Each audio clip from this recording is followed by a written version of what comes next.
আসসালামু আলাইকুম। আজকে একটা ভিডিও করব পর্যটন কেন্দ্র কক্সবাজার। পর্যটন কেন্দ্র কক্সবাজারে বিভিন্ন মানুষ বিনোদনের জন্য, আমাদের তো গরিব মানুষের জন্য তো আমরা সিঙ্গাপুর বিভিন্ন জায়গায় আমরা যেতে পারি না। আমরা কি করি, কক্সবাজার যাই, আমরা সিলেট যাই, জৈন্তা যাই, বিভিন্ন জায়গায় যেখানে আমাদের বেড়ানোর জায়গা আছে সেখানে আমরা যাই শখবশত। তাও এমনও লোক আছে এখনো জন্মের পর থেকে কক্সবাজার যেতে পারে নাই, সিলেট যেতে পারে নাই। যেমন আমার পরিবার কোনোদিন সিলেট যেতে পারে নাই, কক্সবাজার যেতে পারে নাই, শুনছে কক্সবাজার। এরকম হাজারো লাখো কোটি পরিবার আছে যারা এখনো কক্সবাজারটা তারা স্বপ্ন মনে করে। যাই হোক, এই একজন বয়স্ক লোক কিছু অভিযান চালায় বিজিবিরা এই গতকাল বৃষ্টির মধ্যে সারা রাত অভিযান চালায় এই সমস্ত লোকদেরকে সব উদ্ধার করে নিয়ে আসে। 55-60-এর মতো বয়স হবে। তো সেই লোক কক্সবাজারে আসছে, একটা হোটেলে উঠছে। এত যে ভয়ঙ্কর ফাঁদ এটা তো আর জানে না।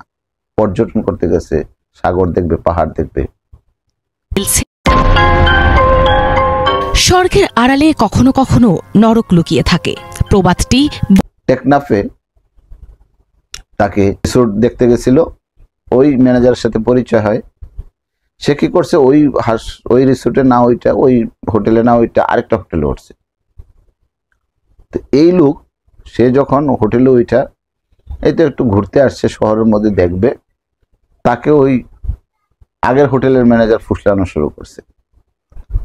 ফুসলিয়ে তাকে আঙ্কেল কেমন আছেন, খুব সুন্দর মিষ্টি ভাষী করে তাকে নিয়ে, সে বলতেছে যে আমারে নিয়ে একটা অটো ডাক দিল, অটোতে উঠলো জোর করে, এক হিসেবে জোর করে আমাকে অটোতে তুললো। তো অটোতে তুলে নিয়ে গেল, এক জায়গায় নিয়ে নামাইলো। নামানোর পরে কি করছে, আপনার একটা চা দোকানের বসে, আঙ্কেল চা খাই, চলে চা খাই। মনে করছে যে দূর থেকে গেছি আমি, সেই বিভিন্ন জায়গা থেকে, সেই রাজশাহী না দিনাজপুর থেকে গেছে, যা চা খাইছে। চা খাওয়ার পরে উনি কেমন জানি হয়ে গেছে, বাস তাকে নিয়ে চলে গেছে টেকনাফে নিয়ে পাহাড়ে আটকে রাখছে। কুষ্টিয়ার পান্টি গ্রামের রেজাউল করিমকে 7 সেপ্টেম্বর নীল সমুদ্র ও পাহাড়ের সৌন্দর্য উপভোগ করতে টেকনাফের হোটেল আল কর্মে ওঠেন রেজাউল করিম। কিন্তু আরেক হোটেলের সাবেক ম্যানেজার মোহাম্মদ আমিন স্থানীয় প্রভাবশালী ব্যক্তি ছল চাতুরির মাধ্যমে 50,000 টাকার বিনিময়ে রেজাউলকে তুলে দেন মানব পাচারকারীদের হাতে। বিক্রি করে দিছে। সে আবার নিয়ে তাকে কি করছে, 50,000 টাকা বিক্রি করে দিছে। কার কাছে, কার বা কি, এই সেই কিছুই জানে না। গভীর জঙ্গলে, টেকনাফের গভীর জঙ্গলে সেখানে নিয়ে গেছে। গহীন আড়ালেও লুকিয়ে আছে বিভীষিকাময় আর্তনাদ। আর এই প্রকৃতির সৌন্দর্য উপভোগ করতে গিয়ে মানব পাচারের শিকার হতে হয়েছে। মধ্যে রেজাউলের পর্যটনের আনন্দ পরিণত হয় দুঃস্বপ্নে। এরপর তার শুরু হয় গহীন পাহাড়ের মধ্যে শেকলবন্দি দিন।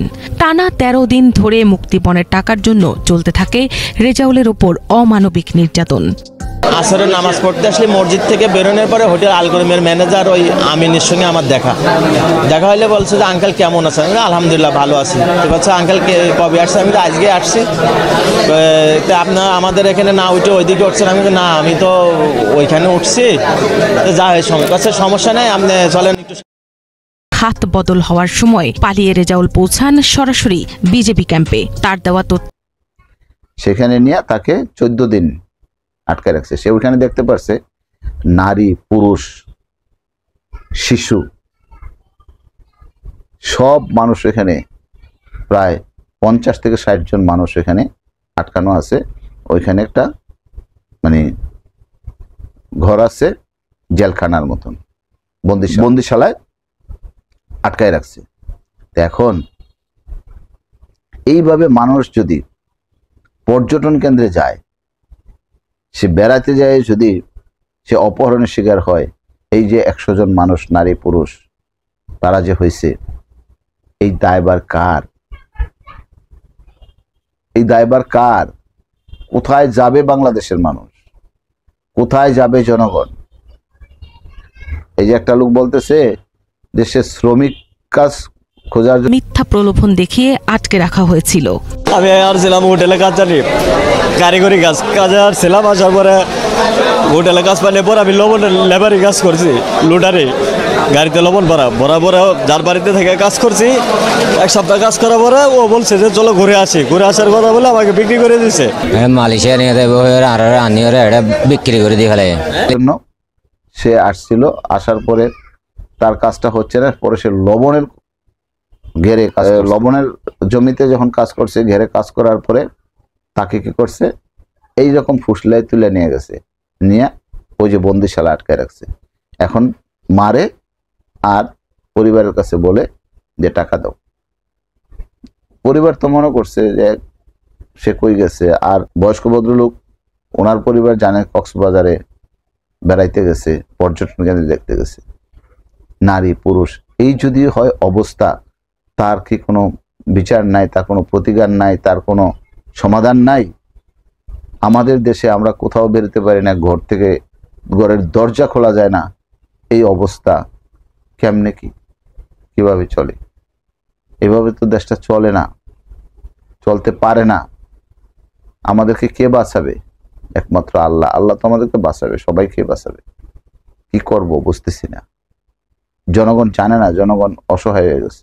কি করব, কার কাছে বলবো? বলে লাভ নাই। যদি কোনো এমন কি কেউ নাই যে এই দেশটা ভালো চায়, এমন কি কেউ নাই এই দেশ জনগণের ভালো চায়, এমন কি কেউ নাই যে দেশটা সুন্দর একটা দেশ হোক, টিকে থাকুক? নাই কেউ। আছে গরিব লোকেরা। আর কিছু বলার নাই, বলেও লাভ নাই, কোনোই লাভ নাই।